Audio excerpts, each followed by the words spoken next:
केंद्र और दिल्ली की आम आदमी पार्टी सरकार के बीच टकराव के पूरे आसार बन रहे हैं। लोकसभा में सोमवार को एक विधेयक पेश किया गया जिसमें उपराज्यपाल को ज्यादा अधिकार दिए जाने का प्रावधान है। इसके अलावा यह भी स्पष्ट किया गया है कि राज्य कैबिनेट या सरकार के किसी भी फैसले को लागू करने से पहले एलजी की राय जरूरी होगी। मुख्यमंत्री अरविंद केजरीवाल ने इस बिल को असंवैधानिक और अलोकतांत्रिक करार दिया। हालांकि केंद्र के सत्तारूढ़ भारतीय जनता पार्टी का कहना है कि इससे कोऑर्डिनेशन आसान हो जाएगा।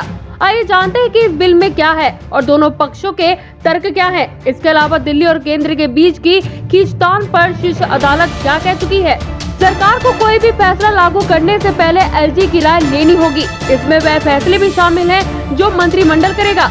एलजी उन मामलों को तय कर सकेंगे जिनमें उनकी राय मांगी जानी चाहिए। विधानसभा के बनाए किसी भी कानून में सरकार का मतलब एलजी होगा। विधानसभा या उसकी कोई सहमति प्रशासनिक फैसलों की जांच नहीं कर सकती और उल्लंघन में बने सभी नियम रद्द हो जाएंगे। सूत्रों के अनुसार इस बदलावों को यह मतलब होगा कि राजधानी का दर्जा किसी अन्य केंद्र शासित प्रदेश जैसा हो जाएगा। वहीं आप सरकार का मानना है कि यह बिल उसको अपंग बनाने के लिए लाया गया है। केंद्र सरकार वर्तमान अधिनियम की धारा 44 में एक नया प्रावधान जोड़ना चाहती है। प्रास्ताविक संशोधन कहता है कि दिल्ली में लागू किसी भी कानून के तहत सरकार, राज्य सरकार, उचित सरकार, उपराज्यपाल, प्रशासक या मुख्य आयुक्त या किसी के फैसले को लागू करने से पहले संविधान के अनुच्छेद 239 ए के कॉलेज 4 के तहत ऐसे सभी विषयों के लिए उपराज्यपाल की राय लेनी होगी। यह विशेष एलजी के सामान्य या विशेष आदेश के जरिए स्पष्ट कर सकते हैं। अनुच्छेद 239 ए के दिल्ली में जुड़े विषय प्रावधानों का जिक्र है। सूत्रों के अनुसार इस प्रावधान के बाद प्रस्तावों को एलजी तक भेजने या न भेजने को लेकर दिल्ली सरकार कोई फैसला नहीं कर सकेगी। एक और प्रस्ताव के केंद्र ने कहा कि एलजी विधानसभा से पारित किसी ऐसे बिल को मंजूरी नहीं देंगे जो विधायिका के शक्ति क्षेत्र में बाहर है। वे इसे राष्ट्रपति के विचार करने के लिए रिजर्व रख सकते हैं।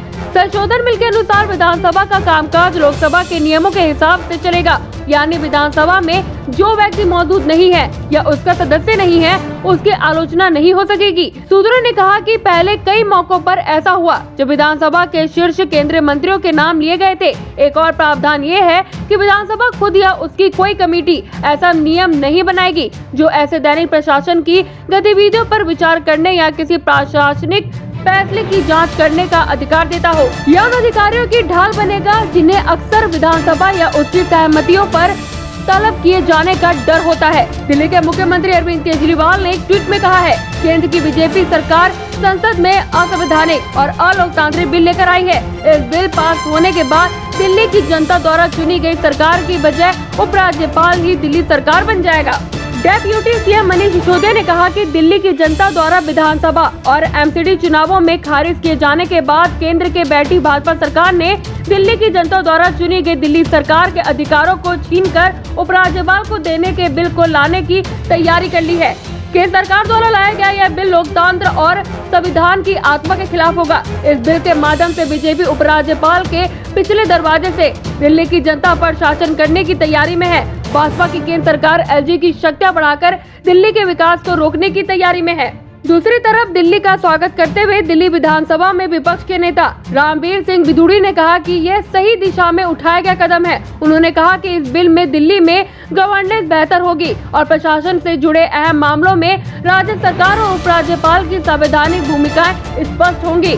दिल्ली बीजेपी के चीफ आदेश गुप्ता ने कहा कि इस बिल के आखिरकार केंद्र और दिल्ली की सरकारों के बीच के प्रशासनिक कार्यों और शक्तियों का विवाद खत्म हो जाएगा। कांग्रेस ने कहा कि इस बिल से दिल्ली के लोगों की शक्तियां छीन ली जाएंगी। पार्टी ने इसे काला बिल बताते हुए बुधवार को इसके खिलाफ जंतर मंतर पर धरना देने का ऐलान भी किया। पूर्व विधायक अनिल भारद्वाज ने कहा कि दिल्ली सरकार के पास पहले से ही जमीन पर पुलिस को लेकर कोई ताकत नहीं है। यह बिल उसे और कमजोर करेगा। संविधान की व्याख्या के खिलाफ जाते हुए यह बिल पुलिस, भूमि और पब्लिक ऑर्डर के अतिरिक्त एलजी के अन्य शक्तियां भी देगा। यह बिल जनता द्वारा चुनी दिल्ली सरकार की शक्तियां कम कर एलजी के निरंकुश शक्तियां प्रदान करेगा।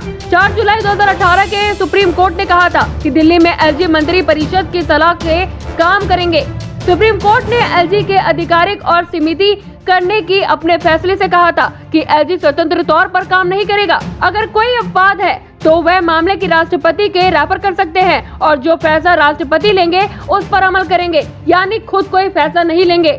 39A के तहत सुप्रीम कोर्ट ने व्याख्या की है कि यह मंत्री परिषद के साथ एग्जीक्यूटिव पावर्स है। मंत्री परिषद राज्य और समवर्ती सूची में जो भी विषय है उसमें 3 अपवाद को जोड़कर बाकी मामले में स्वतंत्र होकर काम करेगी। पब्लिक ऑर्डर, पुलिस और लैंड को छोड़कर राज्य सूची में जो भी विषय है, जो भी फैसले सरकार लेगी उसके बारे में वह एलजी को अवगत कराएगी, लेकिन एलजी की सहमति जरूरी नहीं है। अपवाद के तहत एलजी किसी मामले को राष्ट्रपति के रेफर कर सकते हैं, लेकिन इसका अर्थ हर मामला नहीं है। यह सरकार के लिए राहत की बात है। सुप्रीम कोर्ट ने कहा कि जजमेंट के दिए गए सिद्धांत को ध्यान में रखकर मामले को एलजी डील कर सकते हैं, यानी जजमेंट में जो व्यवस्था दी गई है उसी दायरे में काम करना होगा।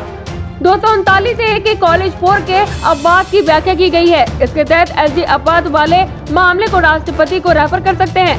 साल 1991 में संविधान के 69वां संशोधन कर अनुच्छेद 239A का प्रावधान किया गया, जिसमें दिल्ली को विशेष प्रावधान के तहत अपने विधायक चुनने का अधिकार दिया गया। दिल्ली के लिए विधानसभा की व्यवस्था की गई है, जिसे राज्य सूची में दिए गए विषयों पर कानून बनाने का अधिकार होगा। हालांकि पब्लिक ऑर्डर, पुलिस और लैंड को उसके अपवाद में रखा गया, जो केंद्र के नियंत्रण में रहेंगे। कई सालों से दिल्ली में एलजी और दिल्ली सरकार के बीच अधिकारियों की लड़ाई जारी है। 2018 में सुप्रीम कोर्ट के 5 जजों की संवैधानिक बेंच ने अनुच्छेद 229A की व्याख्या की थी। News desk, action India TV.